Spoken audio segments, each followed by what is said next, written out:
Let me tell you something right off the bat. You ever had a bunch of HOA folks fine you 200 grand just for watering your own tomatoes? Yeah, that happened to me. Claimed my irrigation system was some kind of James Bond operation, stealing water and threatening lives.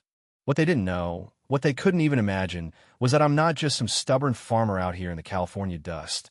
I'm a guy who's been fighting for this land for a decade, bleeding sweat and tech into every square inch. And this land, let me tell you, it doesn't just sit there and take it. This land fights back. You'd think after 10 years, folks would learn to mind their own business. I mean, I bought this sunbake patch for a laugh, way back when no one believed you could coax a single green sprout from it without wasting buckets of water. But I had a few tricks up my sleeve: solar panels, wind catchers, drones, and my pride and joy, the Aquapulse.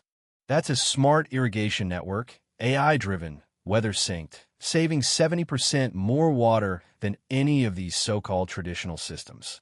Got every permit. County guys shook my hand, even stamped my papers with a little extra pride, like they wished their own farms ran half as efficient. Life was good. Then, the circus rolled in. About a year back, some developer chopped up the land next door, sold off quarter-acre lots, slapped on the name Silver Pines Estates. And here came the pastel palaces, the community watch signs, and like flies on a cow pie, the HOA board. You know the type? All laminated bylaws and plastic grins, acting like they invented property lines. I kept to myself. My land wasn't theirs, not by deed, not by any stretch of their fever imagination. But try telling that to an HOA. At first, it was cute, a little courtesy letter tucked in an envelope, reminding me to consider the view from their side. I tossed it in the stove, got back to work. But then, oh man, then came Karen Meyer, the HOA president. Blonde bob sharp enough to slice watermelon, Patagonia vest, clipboard clamps so tight I thought she might sprain her wrist. She didn't even bother with pleasantries.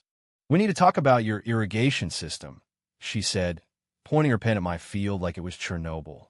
I gave her the old farmer's lean against the fence post, chewing grass, trying not to laugh. "Ma'am, this is private farmland. I got my own well, all legal, all certified." She just narrowed her eyes, said something about shared reservoirs and community harmony. I told her she was trespassing. She didn't like that one bit. That was the start. Next thing I know, the letters get nastier. Unauthorized infrastructure, environmental impact, failure to comply with community harmony, you name it. Legally, they had the weight of a child's crayon speed limit sign, but I could see where this was going. Rumors started swirling like wildfire. Facebook posts. Someone said my system was stealing water during a drought. Next thing, I'm getting death stares from yoga moms in SUVs like I'm out there with a giant straw, sucking the reservoir dry. And then the kicker, an official notice of violation, fine set at $200,000 for watering tomatoes. I laughed so hard I choked on my coffee, walked out to the middle of my field, and held up that letter to the sky. "Karen, you can wipe your ass with this, 'cause that's where it's going. Straight into the compost pile." But the swarm didn't stop. They skipped right to final notice before legal action. No steps before, just straight to the guillotine. So I did what any reasonable man would do. Marched into the county water office, permits in hand, met with a hydrologist named Dr. Kemp, a guy with tired eyes and zero patience for nonsense. He read the accusations, snorted, stamped my papers, told me it was creatively fictional. In plain English? Stupid. Should have been the end, right? Not even close.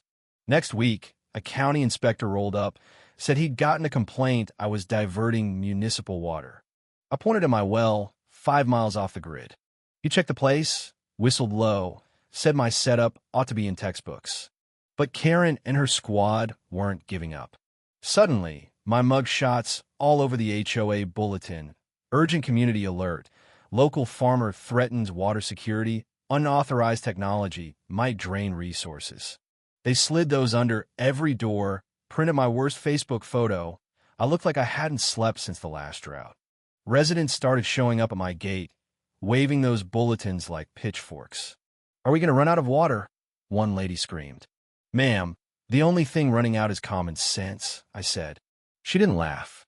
It got crazier: protest signs at my fence, water terrorist, and stopped the farm. Someone even called the news. I stared into the camera and said, I don't use their water. Didn't make good TV, but it was the truth. So I fought fire with facts. Rolled a camera into the field, gave a tour of the aqua pulse, the well, the permits, showed every inch. Uploaded it all. Overnight, it blew up. Farmers cheering, tech blogs reposting, someone made a meme of me. This is my well. There are many like it, but this one is mine.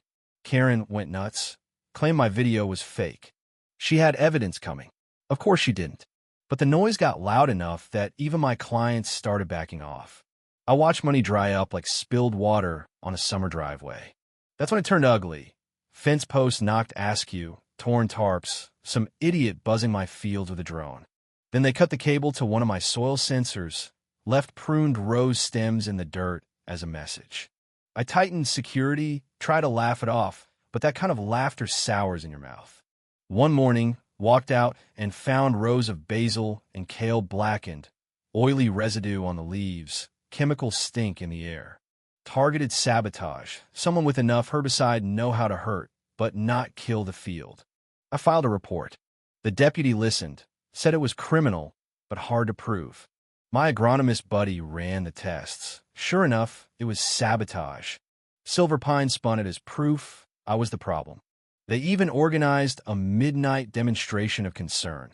Bunch of teenagers tried to mess with my main control node at 3 in the morning. I caught them on camera, posted it online. The HOA launched a website, paid for ads, anonymous testimonials claiming my system was a public threat. Professional job. I printed every page, started an evidence file. I hired a security guard, Luis, a quiet man with patience like an old hound and sharp eyes for trouble. We started connecting the dots. Odd cars at night. Same crew truck leaving the subdivision. Meanwhile, more clients dropped, cash got tight. My lawyer, Julia Lawson, finally sat me down. We go after them for vandalism, slander, loss of income. And if we prove the HOA's behind it, we bring the hammer. So we documented everything. Affidavits, timestamps, lab results, screenshots. A retired electrician neighbor even admitted he'd seen a Silver Pines board member passing cash at the farmer's market. Julia started talking about lawsuits big enough to get their attention. Then just when it felt like I might be turning the tide, it all went black. The whole irrigation system dead, screens blank, no alert, just silence. I bolted for the fields, Luis already moving, both of us armed and running for the vault. The hatch was crowbarred open, wires yanked, modules smashed. Spray foam over the cameras, but we had a secret backup, a trail cam hidden in a birdhouse. It caught the tail lights of a truck and, with a bit of luck, the license plate. Registered to Dale Meyer, Karen's husband. That was the moment I knew we had them.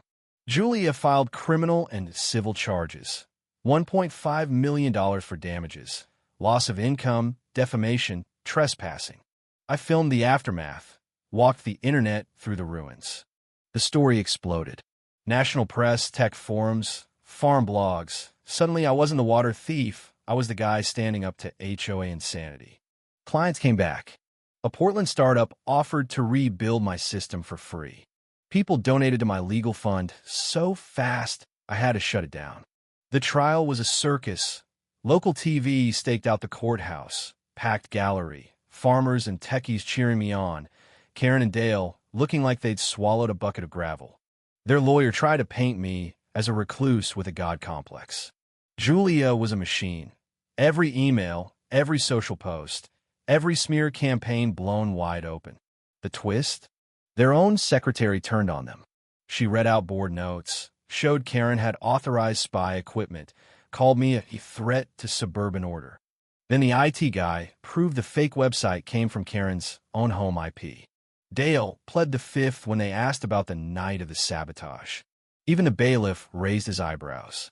I took the stand, told my story start to finish. I said I respected community, just didn't believe in obeying whoever yells the loudest. Jury didn't take long. Ruled in my favor, full damages, plus a court order for HOA reforms. The letters started pouring in from all over the country.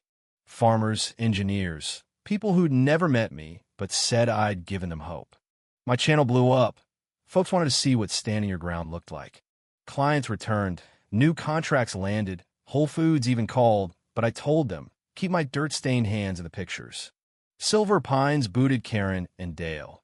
The new HOA president, Maurice, showed up at my porch with pastries and a plan to keep his board far from my property.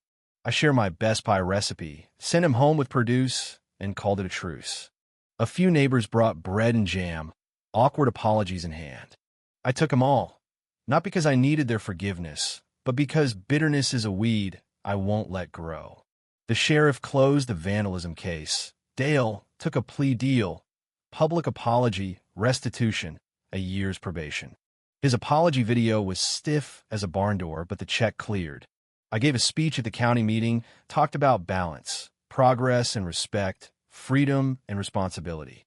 Modern Farmer put me on the cover, arms crossed, field behind me, headline about the farmer who sued an HOA and won. I didn't smile. The land doesn't either, it just endures. Then, one evening, Karen herself showed up at the fence line, looking smaller than I remembered. "I messed up," she said, staring at the ground. I told her, "You could have just talked to me. I'd have shown you everything." She nodded, said she just wanted to see the farm once before moving. I pointed to the thriving fields, the new aqua pulse humming along. "That's what you were fighting." She left without another word. A week later, I hosted a harvest dinner, long tables, homegrown food, neighbors and journalists laughing under the stars. A kid asked if my tomatoes tasted better than store ones. "They do," I said, "because they grew somewhere free." Later, Louise handed me a beer and asked if I'd ever run for office. I laughed. "Nah, I already won my war." We clinked bottles, let the wind carry away what was left of the fight. Now, let me ask you this. Do you think justice is something you wait for, or something you grow yourself, one stubborn row at a time? Drop your thoughts below. Tell me where you stand on fighting for what's right, and if you've ever tangled with an HOA. Let's hear your story. And hey, don't forget to share this, so folks everywhere know. Out here, sometimes the land wins.